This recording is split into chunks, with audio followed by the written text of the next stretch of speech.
Eiffel Tower ပေါ်ကဒီတော့တွေကဘာလုပ်ထားကြရလဲ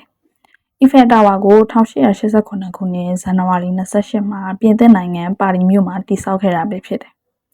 ။ဒါကတော့ Eiffel Tower ကိုတည်ဆောက်ခဲ့တဲ့အကြောင်းလေးပါ။အခုပြောပြမှာကတော့ Eiffel Tower ပေါ်ကတော့တွေအကြောင်းပါ။ဒီတော့တွေကိုတော့ Love Law လို့ခေါ်တယ်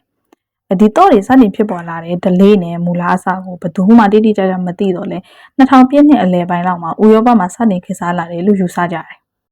Federico Moggia ရဲ့ Hovorian Day လို့ဆိုတဲ့အီတလီစာအုပ်နဲ့ရုပ်ရှင်ဇာတ်ကားထဲမှာအလားတူအခန်းတစ်ခုပါဝင်လာတာကြောင့်လူကြိုက်ပုံများလာတယ်လို့လည်းပြောကြတယ်။ဒီတော့တွေရဲ့အဓိကရည်ရွယ်ချက်ကတော့ချစ်သူစုံတွဲတွေကနေစတင်လာတာပါ။ချစ်သူစုံတွဲတွေကဒီ Eiffel Tower ကိုတက်တဲ့အခါမှာ Love Law လို့ခေါ်တဲ့တော့တွေကိုယူလာကြတယ်။ပြီးရင်သူတို့ရဲ့နာမည်တွေကိုဒီတော့တွေမှာရေးထွင်းကြပြီးတော့ Eiffel Tower ရဲ့တန်စကားတွေမှာချိတ်ဆွဲကြတယ်။တော့ချက်တွေကိုတော့ဆိုင်းမြစ်တွေကိုပစ်ချလိုက်ပါတယ်။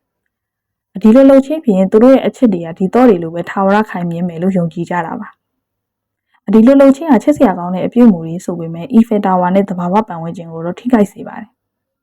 2014ခုနှစ်မှာတော့တန်ချိန်ပေါင်း900ခန်းရှိလာပြီးတော့ Eiffel Tower ရဲ့ဘီသူ့ဟာလက်ရာတွေကိုထိခိုက်လာတယ်လို့ပြောကြတယ်။တော့တွေအရန်များလာတဲ့အတွက်တန်စကားတစ်ခုလုံးပြိုကျသွားတဲ့အဖြစ်တွေလည်းရှိခဲ့တယ်။တော့ချက်တွေကလည်းပေါ့နော်ဒီဆိုင်းမြစ်ထဲမှာအများကြီးစုပုံလာတဲ့အတွက်ပတ်ဝန်းကျင်ကိုထိခိုက်လာတယ်။ဒါကြောင့်2015ခုနှစ်ဇွန်လမှာစပြီးတော့ပါရီမြို့အာဏာပိုင်တွေက Eiffel Tower ပေါ်မှာတော့တွေချိတ်တာကိုစတင်တားမြစ်လိုက်ပြီးတော့တော့ချက်ချိတ်မဲ့သူတွေကိုလည်းဒေါ်လာ380ခန်းဒဏ်ကြေးပေးဆောင်ရမယ်လို့သတ်မှတ်လိုက်တယ်။ဒီလိုတားမြစ်လိုက်ပေမဲ့လည်း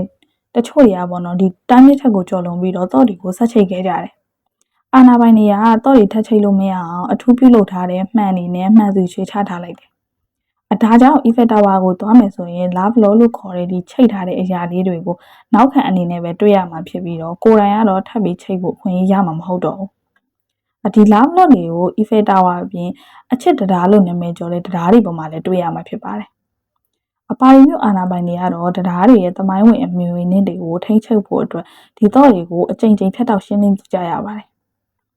။ရှင်းလင်းတဲ့အချိန်မှာလည်းတော့တန်ချိန်ပေါင်းများစွာရှင်းလင်းရတယ်လို့သိရတယ်။သူများရဲ့အချစ်တည်မြဲမှုတွေကိုတန်ချိန်ပေါင်းများစွာရှင်းလင်းနေရတဲ့အချိန်မှာလူကြီးမင်းတို့ကတော့အခုချိန်ဒီအချစ်ခံရဖို့တိုင်ပတ်နေကြတော့မှာပဲအဆုံးထိကြည့်ပေးတဲ့အတွက်အားလုံးကိုကျေးဇူးတင်ပါတယ်